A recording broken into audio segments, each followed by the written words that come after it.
I want to talk about something that you might be going through, and that is spending most of your time and energy focusing on what your ex is doing, ruminating about what they might be planning, what they're getting away with, all those different things. And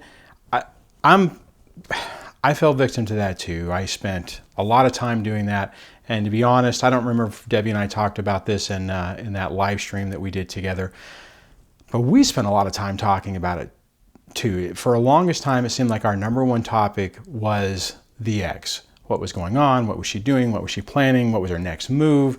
What was going to happen? What was the long-term plan going to be? And it's an easy trap to get into because you're curious about what they're doing. You're curious about how their actions are going to impact you, and you're curious just what makes them tick. And the problem with that is every moment that you spend focusing on the ex is wasted energy. You really need to turn that focus and that drive towards yourself and what you want to do, turn it towards yourself to make your future better, your current immediate situation as good as it possibly can be, and really focus on building a new environment and working on rebuilding your life. Now, I know that this isn't exactly something that's going to be super easy to do, and it's going to take time to do, and that's understandable, but you want to be aware of it and you want to watch out for it, so when you recognize that you're doing it, you can try to stop yourself and refocus your energy. This is really a pivotal point, because when you start to do that, when you start to pivot on your pivotal point, your focus starts to change. I mean, and duh, right? I mean, it makes sense because you're changing what you're thinking about. But when you start thinking about how to make your life better, when you start focusing on things that make your environment better, or that make you happy, or that make things calmer in your environment, like, silly little plants and stuff like that, whatever it is, the more you spend energy on that, the more it's going to make you feel better about the way things are going and feel more hopeful about the future. And like I said, it's tough because it's real easy to get into the trap of trying to figure out what is going to happen next, or even what your ex is doing, or what's motivating them to just do the things they're doing. I mean, I fall into that trap now too. It's like every once in a while I'll be like, whoa, what's she doing now? I mean, is she really looking for a job? Is she not looking for a job? Is she trying to date? Is she not trying to date? I mean, see what I'm saying? And it's like, once you start going down that road, it's like this infinite do loop that just keeps going faster and faster. It's like a feedback. If you ever take a microphone and put it next to a speaker and it starts making that noise and it gets louder and louder and louder, it's like the more energy you focus on that, the more you put toward that, the more out of control it gets. And bottom line, we're never going to be able to really figure out what our exes are going to do. We can make pretty good guesses, assumptions. We can, most of the time, figure out a general direction they're going to go. And realistically, it doesn't necessarily matter. I mean, that's not entirely true. If they do something that messes with visitation, or they stop paying if they're supposed to pay, or whatever. I mean, those are issues, and yeah, you have to deal with them. But for the most part, the more energy that we put into our ex, the more it actually hurts us. Now, to be perfectly honest, I spent a significant amount of time doing that. Way more time than I really needed to. I remember way back when one of my really good friends that I work with, he could see the turmoil I was going in, and he's just like, man, you got to try something to stop.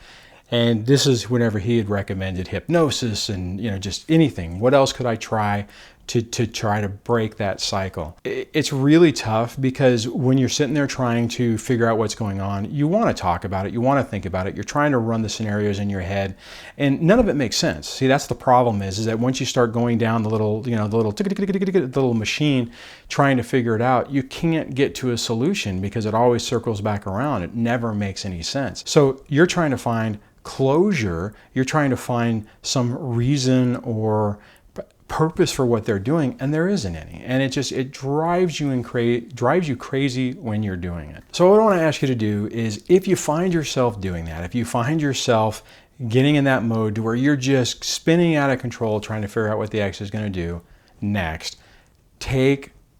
first recognize it and then take a break. Give yourself a break. because I can look back at all, even during the divorce, even whenever I could justify that I needed to know what was going on because there was an active court case. To be perfectly honest, all it did was stress me out, make me more anxious, made me more tired, made me more susceptible to making bad decisions. Thank God I didn't, but I was really under a tremendous amount of stress. And looking back on it, most of the things that I was worried about didn't really happen. And if I would have just stayed the course on what I was doing, the outcome would have been the same, and I would have been a lot better off a lot sooner. Fortunately, that's not what happened with me. I spent a significant amount of time ruminating about what was going on, planning on what was happening, trying to talk to other people, getting their advice. What do you think?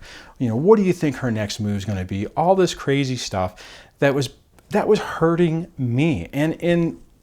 And then going on, it was hurting my relationship with the kids because it was making the situation more stressful, more anxious. The kids don't know what's going on. They just know that daddy's stressed and that they're not sure why. They're not sure if it's because of them. They're not sure what's going on, right? And unfortunately, typically in this situation, whenever the ex feels like they have control, they come across calm, cool, and collected. They come across like everything's fine. So it actually hurts us more. So if you find yourself doing this, like I said, take a pause, recognize that you're doing it, try to focus on something else. Just say, you know what, I need to take the next hour from me, and I need to think about what the future might be years from now, once this mess is over. Because a lot of times you can't really see a positive right now. And if you can, then do that. If you can surround yourself in an environment of calm and relaxation, maybe with nice mellow music, not anger music, or something that makes you feel calm. Whatever that is, you don't want to do something that makes you more tense and more frustrated. You want to keep yourself calm and stable. Just wanted to throw that out there because I know that this is a problem that a lot of people struggle with, because I know that I struggled with it. So I'm pretty sure that you might be going through that as well. And hopefully if you can just take a break, take a step back and say, okay, you know what? I got an idea of pretty much what they're going to do. I got it written down. I made notes. I have an idea what my plan is when they make their next move, and I'm okay.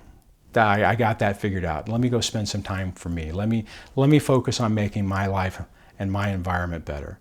And hopefully that will make your life better, make your situation just a little bit easier when you're struggling through it. So if you're dealing with that, or you have some experience on how this has helped you, put that in the comments below.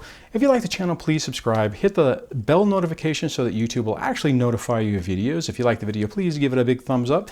And sign up for the Discord server. You can find the invite link on the main Dad Surviving Divorce website, but the YouTube channel. In the top right, there's an icon for the invite, and love to see you there. And I will chat with you on the next video. Take care. Bye.